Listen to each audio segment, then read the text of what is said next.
For the knights, Enek the clerk, live by him who does the work. Sound familiar? Of course! But this poem was written during the medieval period in Europe that lasted from the 5th to the 15th century. The exact date of the poem was not written down, so we don't even know the name of the poet. But being as bright a witch as I can simply use my power to assume it was written by one who does the work.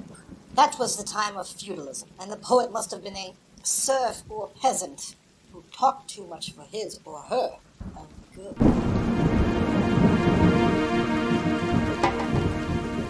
It is I, Lady Hexera, to give you the good news about witchcraft, and so much more. But first, we must start at the beginning.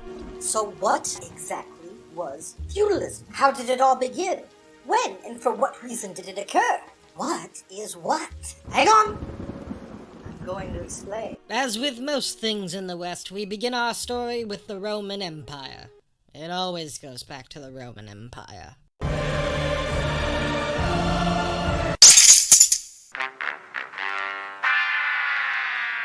By the 5th century, the grand Roman Empire had fallen to the barbarians. Everywhere, Roman civilization was under attack. Constant wars disrupted trades. Merchants feared pirates on seas and outlaws on land. Without the empire, cities as centers of administration collapsed. With little trade, towns were no longer the center of business. The city dwellers left their decaying cities and settled in the countryside. They started growing their own food. The population of Europe became overwhelmingly rural. And that's when a new economic and social system developed in medieval Europe, in which nobility held lands from the crown in exchange for protection. At the heart of the feudal system was an agreement between a lord and a vassal. A vassal was a person who received land from a lord. The personal bond of loyalty that held a vassal to his lord was the key to the feudal system. The oath sworn between them was the equivalent of today's contract. But the feudal game was much more complicated than you might imagine. Much more! The piece of land that a vassal received from his lord would be then redivided. The piece of land was called a fief. The word feudalism is from the Latin word feudum, meaning a fief. A fief was both property and a set of rights granted to a vassal fealty, literally in fee, to a lord.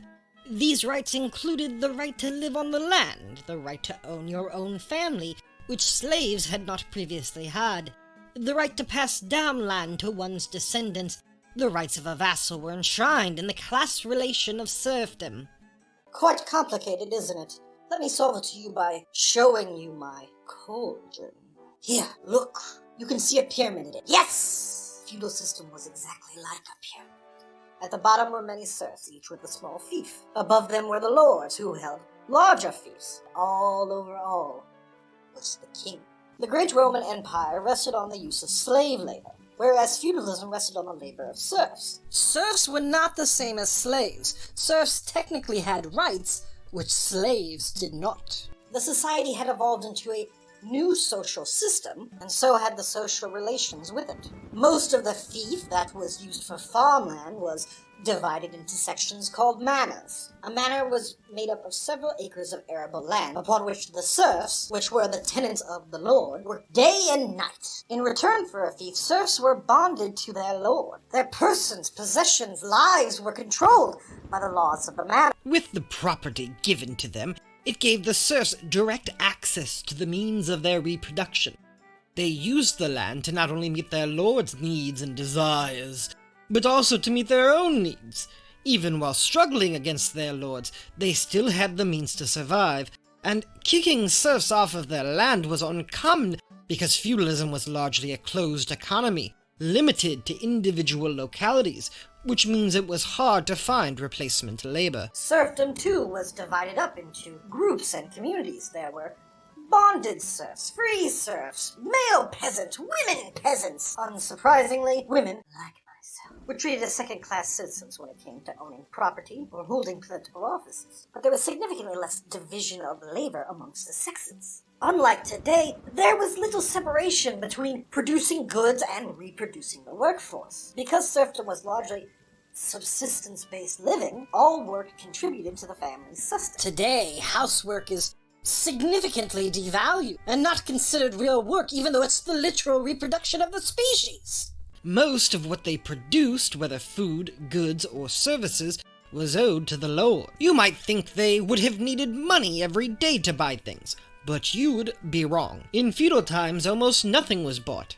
Feudal life went on with very little use of money. It was an economy of consumption in which each manorial village was practically self-sufficient. If someone asks you what you paid for a new coat, the chances are 100 to 1 that you'd give an answer in dollars or cents or however your currency self-identifies.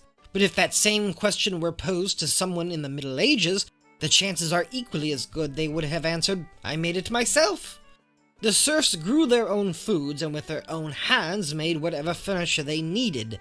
The lords of the manor attached to their households those serfs who were good craftsmen to make the things they needed and desired. The manorial village was a closed economic system where valuable goods like food, weapon, tools, furniture, etc. did not travel far in the period between their origin and their end. The manorial village made the things it required and immediately consumed them.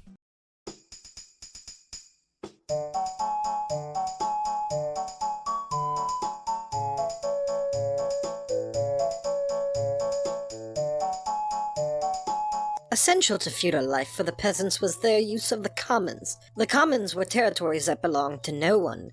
Open fields, wild pastures, deep forests, and more were common areas available to anyone. Peasants supplemented their subsistence living with berries, nuts, firewood, rocks from quarries, all available in the commons. They supplemented their diets by hunting and fishing from small ponds. Many peasants collectively agreed to an open field system of agriculture, or, quote, an arrangement by which villagers own non-contiguous strips of land in a non-hedged field.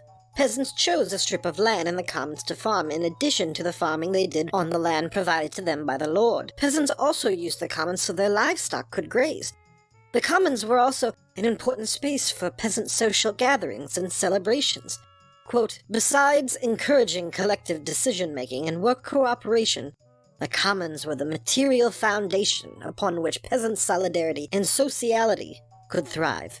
All the festivals, games, and gatherings of the peasant community were held in the commons. They were essential to a harmonious peasant community, and for women, like myself, were the centers of social life.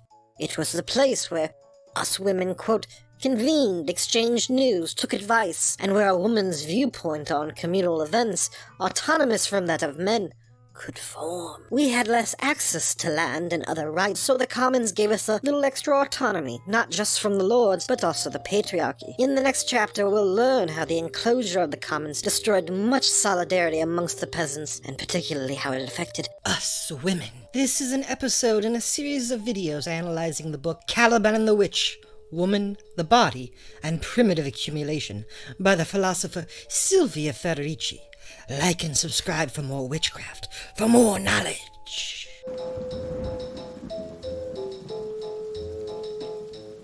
Special thanks to you, Srepet, for supporting the channel on Patreon.